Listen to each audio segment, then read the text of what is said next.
Hello, എല്ലാവർക്കും നമസ്കാരം. Insure ഫസ്റ്റിൻ്റെ പുതിയൊരു വീഡിയോയിലേക്ക് സ്വാഗതം.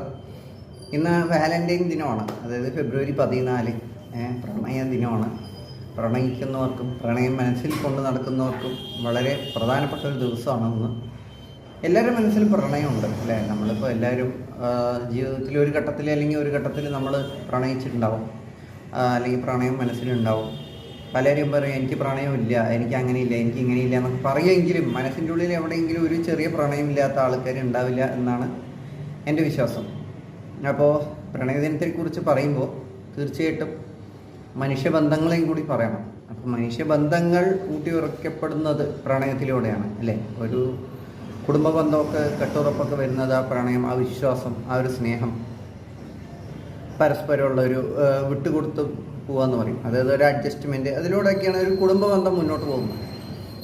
അതേപോലെ തന്നെ വളരെ പ്രധാനപ്പെട്ട ഒരു കാര്യമാണ് പരസ്പരമുള്ള സംരക്ഷണം. അതായത് ഒരു ഫാമിലി മെമ്പർ മറ്റൊരു ഫാമിലി മെമ്പറെ സംരക്ഷിക്കുക. അതായത് അച്ഛനമ്മ മക്കളെ സംരക്ഷിക്കുന്നു, മക്കൾ വലുതായ തിരിച്ച് അച്ഛനമ്മയെ സംരക്ഷിക്കുന്നു, അതോടൊപ്പം അവരുടെ ജീവിത പങ്കാളിനെ സംരക്ഷിക്കുന്നു, അവരുടെ മക്കളെ സംരക്ഷിക്കുന്നു. അതങ്ങനെ ഒരു ചെയിനായിട്ട് തുടരുകയാണ്. അതായത് കുട്ടികൾ വലുതാവുന്നവരെ അവർ സംരക്ഷിച്ചേ പറ്റുള്ളൂ. അപ്പോൾ ഇങ്ങനെയൊക്കെ വരുന്ന സമയത്ത് നമുക്ക് സംരക്ഷണം എന്ന് പറയുമ്പോൾ പല രീതിയിലുണ്ട് സംരക്ഷണം. ഇപ്പോൾ കിളികളും കാക്കയും പട്ടിയും പൂച്ചയൊക്കെ സംരക്ഷിക്കുന്ന പോലെ വെറുതെ ഒരു പ്രൊട്ടക്ഷൻ അല്ലെങ്കിൽ ഭക്ഷണം കൊടുക്കുക അത് മാത്രമല്ലല്ലോ മനുഷ്യൻ്റെ എന്ന് പറയുമ്പോൾ.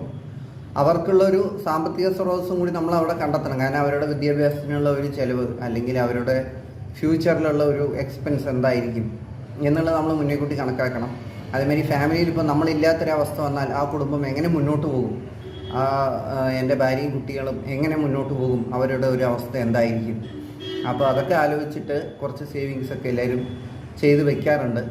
അങ്ങനെ ഒരുപാട് നമുക്ക് അൺപ്രഡിക്റ്റബിൾ ആയിട്ടുള്ളതാണ് ജീവിതം. അപ്പോൾ നമുക്കൊന്നും നാളെ എന്താണെന്നുള്ളത് നമുക്ക് പറയാൻ പറ്റില്ല. പക്ഷെ നമുക്ക് ചെയ്യാൻ പറ്റുന്നത് നാളേക്ക് വേണ്ടി എന്തെങ്കിലും മാറ്റി വയ്ക്കുക എന്നുള്ളതാണ്. അപ്പോൾ അങ്ങനെ നാളേക്ക് വേണ്ടി മാറ്റി വയ്ക്കാൻ ഉദ്ദേശിക്കുന്നുണ്ടെങ്കിൽ അത് LICയോടൊപ്പം ആവട്ടെ. LICയോടൊപ്പം നിങ്ങൾ മാറ്റി വയ്ക്കുമ്പോൾ നിങ്ങൾക്ക് സമ്പാദ്യവും അതിനോടൊപ്പം സംരക്ഷണവും നമുക്ക് കിട്ടുന്നു. കുട്ടികൾക്കുള്ള വിദ്യാഭ്യാസത്തിനാണെങ്കിൽ അതിനും പറ്റിയ പ്ലാനുകൾ ഒരുപാട് LIC ഇറക്കിയിട്ടുണ്ട്. അപ്പോൾ എന്തായാലും നിങ്ങൾക്ക് അങ്ങനെ ഒരു സമ്പാദ്യശീലം തുടങ്ങാൻ ആഗ്രഹമുണ്ടെങ്കിൽ അതിന് പറ്റിയൊരു ദിവസം ഇന്നാണ്. നിങ്ങളെ സ്നേഹിക്കുന്നവർക്ക് പറ്റിയ അനുയോജ്യമായ പദ്ധതികൾ കൊടുക്കാൻ പറ്റിയ ദിവസം, അവർക്കൊരു ഗിഫ്റ്റായിട്ട് കൊടുക്കാൻ പറ്റിയ ദിവസം ഇന്നാണ് എന്ന് ഓർമ്മിപ്പിച്ചുകൊണ്ട് ഈ വീഡിയോ നിർത്തുന്നു. മറ്റൊരു വീഡിയോയുമായി കാണാം. നന്ദി, നമസ്കാരം. എൻ്റെ നമ്പർ ബാക്കിൽ കാണുന്നുണ്ട്, എന്തെങ്കിലും ഉണ്ടെങ്കിൽ കോൺടാക്റ്റ് ചെയ്യാം. Okay, thank you.